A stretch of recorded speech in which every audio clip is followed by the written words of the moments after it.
I came back home for Christmas, thinking it'd be like always. But the house was quiet, completely empty, except for Grandma sitting there eating leftovers by herself. On the counter was a note. Just a scribbled message that hit me like a punch: used your $9,550 loan for a family cruise. Take care of her. That's all it said. Grandma looked up and said gently, "We'll fix this." I couldn't even answer. I just nodded. For days later, they were suddenly all reaching out, needing something. I didn't answer. I didn't even knock when I got to the house. It was technically theirs, but let's be honest, I'd practically paid for the place myself by now. I was supposed to be home for Christmas. I promised I'd be there, like I always was. But when I pushed the front door open, the warmth I expected just wasn't there. The tree was on, blinking in the corner like it was embarrassed. That cheap little plastic star blinked like it was trying to say sorry. But the whole house felt off. Quiet. Heavy. No laughter. No sound of wrapping paper. No smell of cinnamon or burnt cookies in the air. Just the soft clinking of a fork against a plate. "Hello." I called out, stepping inside like a stranger in my own life. "In here, sweetheart," came a voice from the kitchen. It was soft. Worn out. I walked in and saw her, Grandma, sitting all alone at the kitchen table in her old purple sweater, the one she always wore around the holidays. In front of her was a plate with cold stuffing and half a slice of ham. I blinked, trying to make sense of it. "Where is everybody?" She didn't answer right away. Just gave me a tired smile and slid a piece of paper across the table. Her hands were shaking. I picked it up. It wasn't even in an envelope, just a torn-out piece of notebook paper. My name written on it in messy black ink. "Spent your $9,550 loan on a family cruise. Sorry. Take care of Grandma while we're gone. Love, Mom." I just sat there, staring. I couldn't even form a word. My brain got stuck somewhere between loan and cruise. That money? It was for my dental surgery. I'd been saving up for over a year. Grandma watched me like she was waiting for something to explode. "Careful. Quiet. I guess they figured you wouldn't mind," she said, almost whispering as she folded her napkin. "They left yesterday." I dropped into the chair like my legs gave out. The seat felt colder than the room. No heads up. No call. Just took off with my money and left her behind. I whispered it more to myself than anyone else. She gave a dry little laugh. "Sweetheart, you know they only reach out when they need something." I nodded slowly. My hands clenched under the table. This wasn't a new story. Just a louder one. Grandma took a small sip of orange juice, looked me right in the eyes, and said, "We'll fix this." I didn't say a word.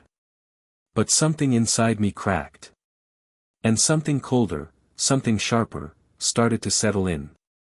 That night, Grandma went to bed early. Said she was tired. Said her hips couldn't take all that waiting anymore. She kissed my cheek, patted my arm, and whispered, "You always were the only one who stayed kind." Then she shuffled down the hallway with that limp she'd had ever since falling down the stairs 2 winters ago. No one ever bothered to get her to rehab for it. I stayed up, sitting in that house for hours. No TV. No lights. Just me and that note. That damn note. The so-called loan. My money. The money I busted my back for, night shifts, weekends, holidays. Driving Uber. Picking up freelance gigs. Skipping meals and sleep. $9,550. Gone. On a cruise. I opened our family group chat. Nothing. Not even a Merry Christmas. Scrolled up a bit. The last message from Mom was from back in November: "Don't forget to transfer the loan to Dad's account." We need to book before the prices go up. Alone. They never dared call it a gift. Because they knew it wasn't. I could still hear my mom's voice from when she first asked me. It's just a short-term loan. We'll pay you back by February, promise. You can always reschedule your dental thing. And I nodded. Because that's what I always did. When they needed money for Brian's school. I nodded. When they begged for help covering Dad's gambling debt. I nodded. When Tara couldn't pay rent because she quit after her boss got mean. I nodded. Always nodding. Because if I said no, I was the bad guy. The selfish one. The ungrateful one. Because family comes first. Because, after everything we've done for you. Done for me? They kicked me out at 17 because I wouldn't lie to protect Brian after he stole Grandma's painkillers. Didn't show up for my college graduation, too busy helping Amber move into her boyfriend's apartment. Forgot my birthday. 3 years straight. But when they needed money. Oh, then I was family again. By the next morning, I had answers. They weren't just on some little getaway. They were cruising the Caribbean on the majestic Aurora, 10 days on a luxury ship, private deck, personal butler, and all. Infinity pool access. Gourmet meals. $3,000 per person. And there were 4 of them.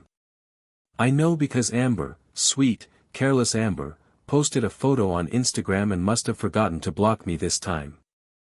All of them, wrapped in fluffy white bathrobes, clinking glasses of champagne like they were royalty. The caption? Finally some peace. Away from the leeches and the drama. Leeches. I let out a laugh, sharp and bitter. They'd burned through my savings, left Grandma behind with cold ham, and I was the leech. That's when something inside me snapped for good. And you know what? I wasn't even mad anymore. I wasn't sad either. I was locked in. That same night, Grandma found me hunched over in the garage, digging through Dad's old metal filing cabinet. Papers were everywhere, old bills, dusty records, financial junk dating back decades. She didn't say a word at first. Just stood there, watching me flip through the mess like a man on a mission. I need the whole story, I told her. Where the money went. What they did. Who else helped? She sat down beside me, pulled out a worn notebook she'd hidden for years, and started flipping pages. Let's start with 2016, she said quietly. That's when your mother got into my pension account. By midnight, we had numbers. By the next morning, we had a plan. Later that day, they rolled back into the driveway like they were returning from some victorious battle. Same people who ditched us with nothing but a note and a fridge full of spoiled coleslaw, now they were waltzing in like conquering heroes. I heard them laughing before the front door even opened. Amber came in first, dragging a fancy suitcase, hair done up in ribbons, nails fresh and glossy. Ugh, I'm so glad to be home, she groaned. That last dinner on the ship gave me hives. Right behind her was Mom, strutting in like she was filming a scene for some daytime soap. Still wearing her sunglasses indoors like it was a red carpet event. Did you even bother cleaning this place? She asked, stepping right over Grandma's shawl like it was trash. Dad followed, face red and belly puffed from too many buffet trips. He saw me and grunted, "Oh, you're still here." Then Brian walked in. Didn't even glance at Grandma. Just tossed his bags by the couch and flopped into it like he owned the place. I didn't say a word.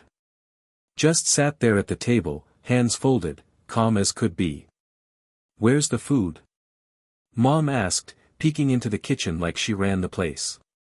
"In the fridge," I said flatly. "Plenty of that ham you left behind."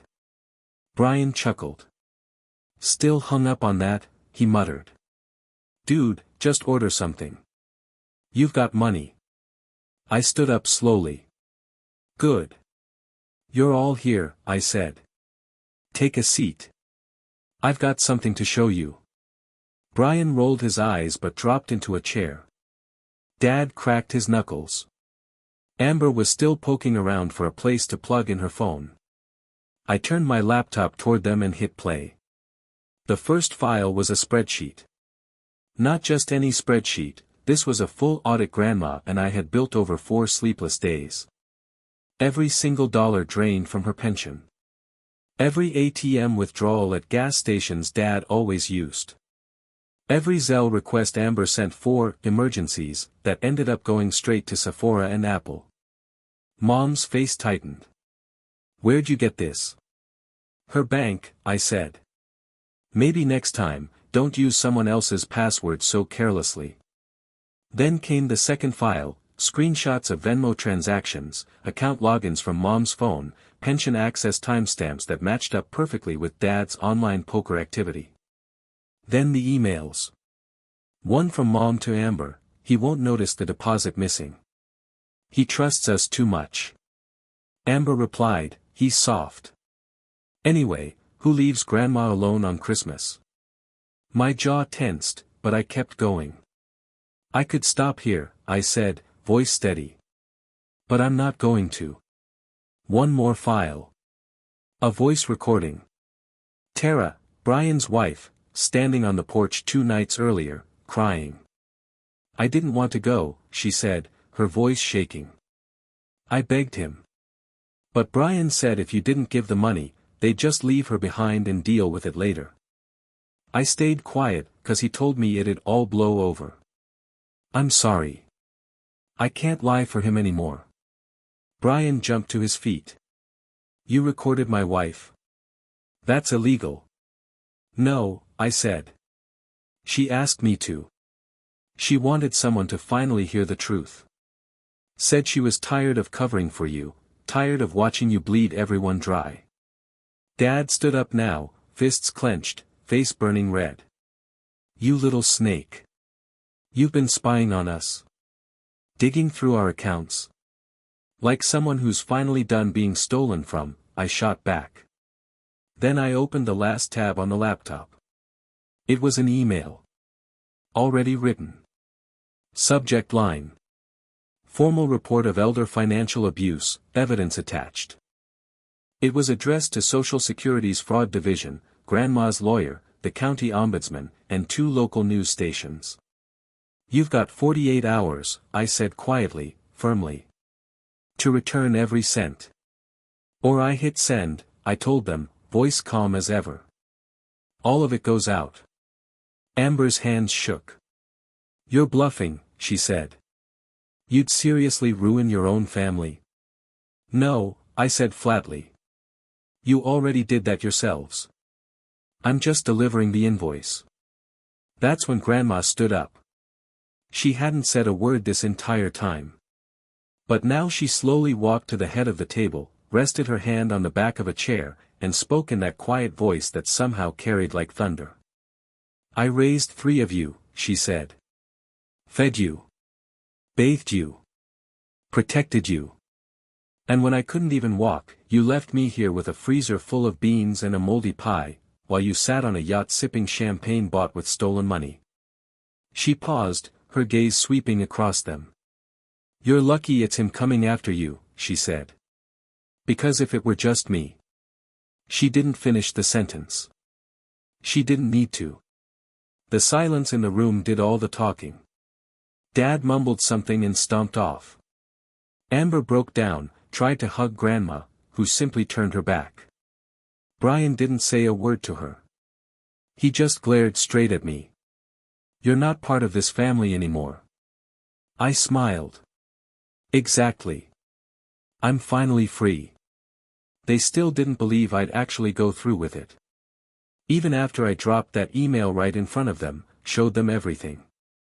Even after Grandma stared them down with those tired, furious eyes full of pain and fury they'd ignored for years.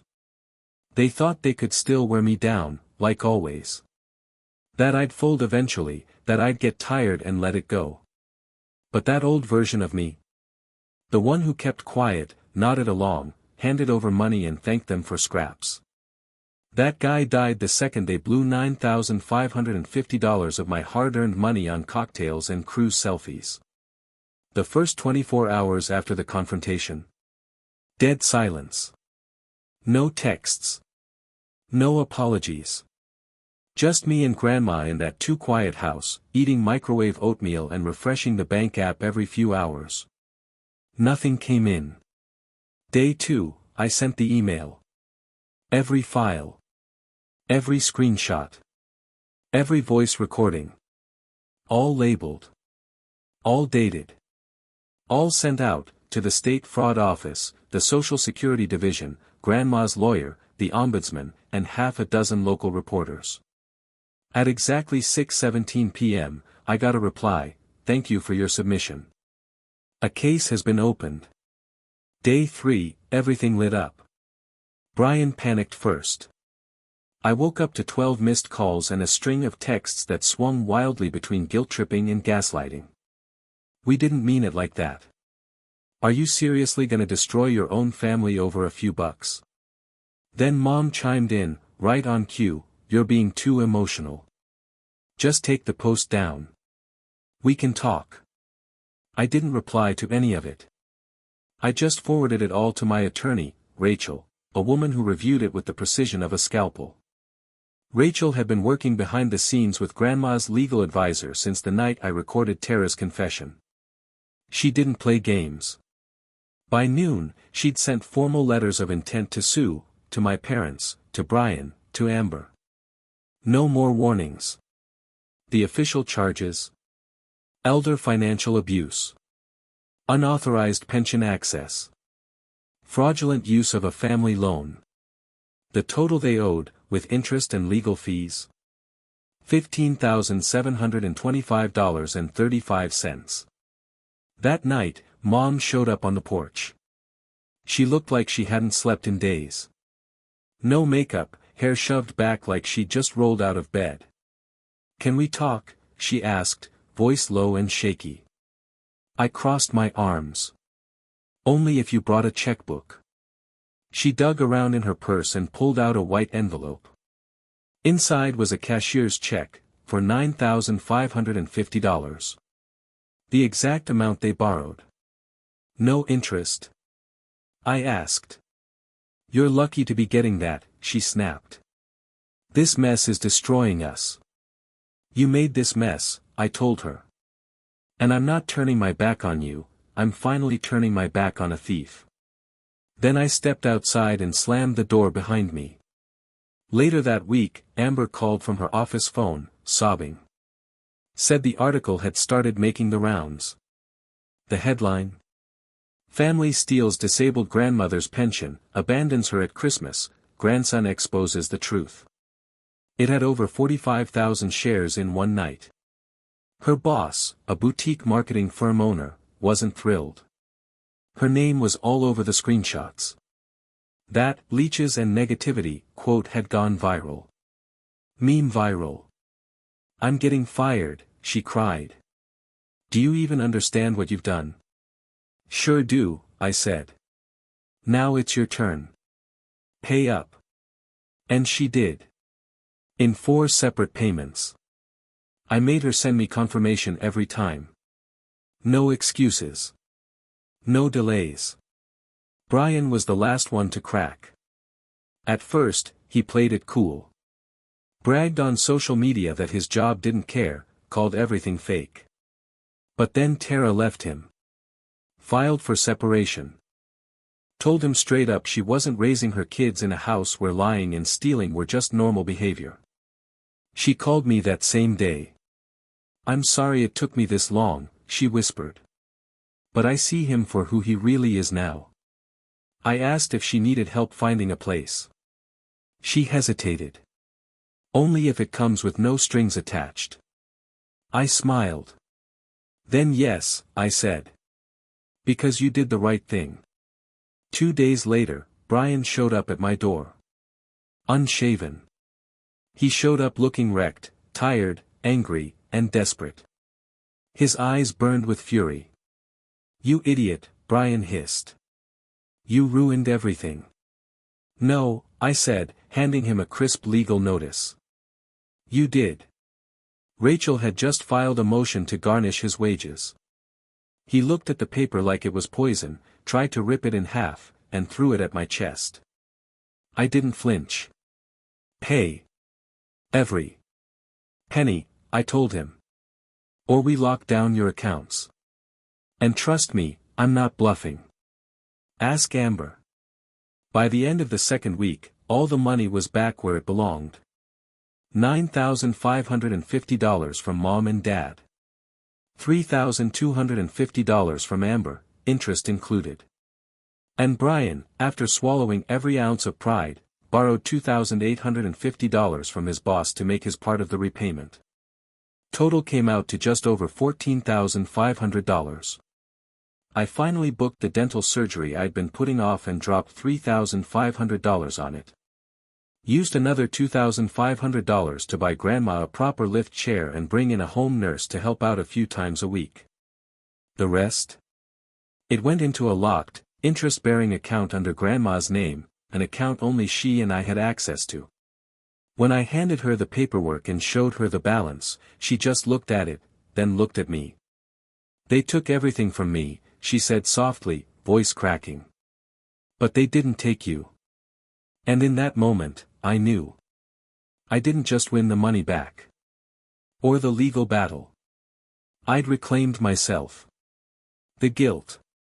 The pressure. The quiet ache of being the afterthought in my own family. It all peeled away like an old, heavy coat I never realized I was still wearing. And I stood up straighter than I had in years. They stopped calling. And for the first time, the silence didn't feel like punishment, it felt clean. Not the buzzing tension of guilt. Not the heavy, suffocating quiet of shame. But real, surgical silence. The kind that only comes when you finally cut out what's been rotting inside you for years. The money was back. The house was peaceful. And Grandma? She finally slept through the night without jolting awake, afraid someone else was coming to steal whatever was left of her dignity. And me? I was becoming someone they couldn't push around anymore. In the weeks after the dust settled, I didn't just collect checks, I started collecting my life. I quit the job that had drained me dry and took a remote contract that paid more and gave me my time back. Took Grandma out to her favorite spot, this old-school diner with greasy floors, checkered tile, and coffee that tasted like hot sadness. But she loved it. She dipped her fries into a milkshake and laughed like I hadn't heard in years. I missed this, she said. You mean your arteries missed this, I teased. She shrugged. I'd rather die laughing with you than choking on shrimp cocktail with those snakes. Fair. But even peace has its shadows. They didn't call, but oh, they talked. Amber posted some vague nonsense on Facebook about how some people don't understand forgiveness, with a picture of her lighting a candle at church. Mom. She told distant cousins that I'd manipulated Grandma in her old age. Left out the part where she drained Grandma's pension to pay off her cosmetic procedure. And Brian? Man, he went full telenovela. Posted a reel with dramatic music, quoting lines from Succession, acting like he was the noble heir betrayed by a jealous sibling. Caption: some people would rather see you fall than rise with you. I laughed for 10 minutes straight. Rise with you? You tried to set me on fire and dance in the ashes.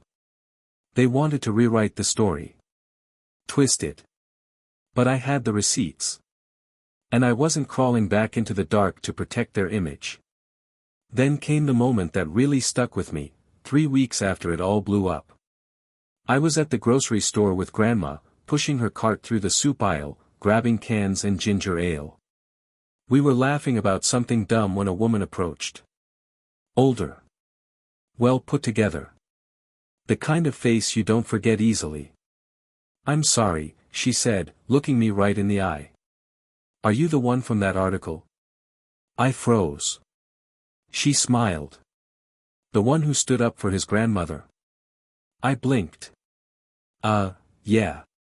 I guess that's me. She looked over at Grandma. Then back at me. I just wanted to say thank you. For not staying quiet.